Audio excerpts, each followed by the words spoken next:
This video will show you how to do a basic search in EBSCO. First, go to the library webpage, slulibrary.stleo.edu.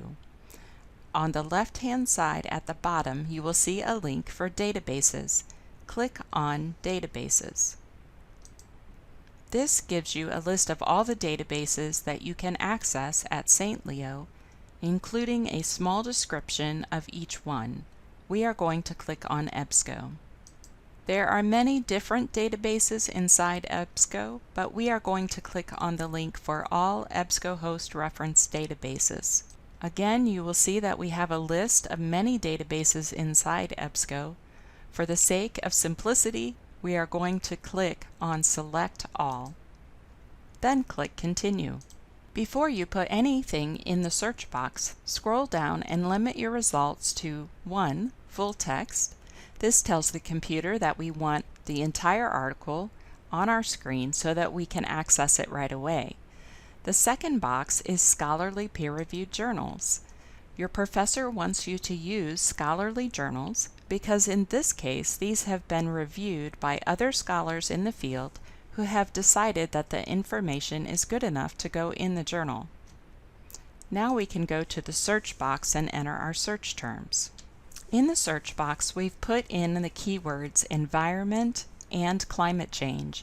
Notice that the word "and" is in all caps. This tells the computer that we want this to act as a computer command, so we want environment and we want climate change, but they don't have to be right together. Environment and climate change are key words. We're going to click on Search, and EBSCO gives us a list of 30,000 articles that match our search.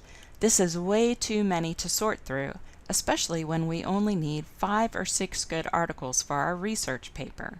There are several ways that we can narrow this down. First of all, we can narrow it by publication date. Usually your professor only wants articles that have been published in the last 5 years. So let's change the date. I've made the start date 2014, and when I hit enter, I now have a list of 15,000. That cut our results in half. A good start, but we still need to narrow it some more. One way we can do this is to scroll down and look at the subject major headings. Notice that if we choose a major heading or the official subject term, this is going to narrow our search to 81 articles. That's much easier. Now we have our list of 81 articles. When we click on the title of an article, it gives us all the information that we need for our MLA or APA citation. The title, the authors, it gives us the volume and issue number and the page numbers. There's also a paragraph or an abstract that tells us what the entire article is about. Read the abstract before deciding if this is the article you want to use in your paper or not. When we scroll up, we have 2 options for full text. The first one is HTML full text.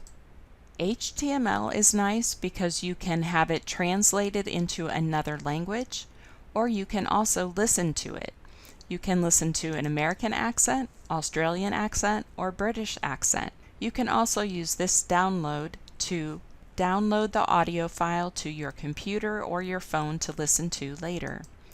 The only problem with an HTML file is that there are no page numbers, and some citations need to have page numbers. Otherwise, you have to count the paragraphs. I don't know about you, but I don't want to count paragraphs. Instead, I'll click on PDF full text. The PDF full text is a scan of the paper exactly as it appeared in the original journal. So this way we have columns and, more importantly, page numbers. Now, if you decide that you want to use this article in your research paper, there are several ways that you can capture it. You can print it, and printing is free in the library if it's in black and white.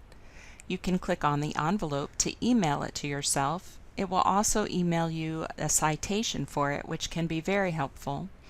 And the gold piece of paper here does do the citation format for you. Notice that we can scroll down and see APA formatting here. Make sure that the capitalization of the title is right, that you have the hanging indent and double line spacing if you copy and paste this into Word. If you're using the MLA citation, you also need to double check the capitalization, the hanging indent, and the double line spacing. To look at the rest of your articles, click on Results List in the top left. From here, you can continue looking through the articles and deciding which ones are best for your research paper. If you have further questions, please feel free to contact us at the library. We're happy to help you with your research and writing skills.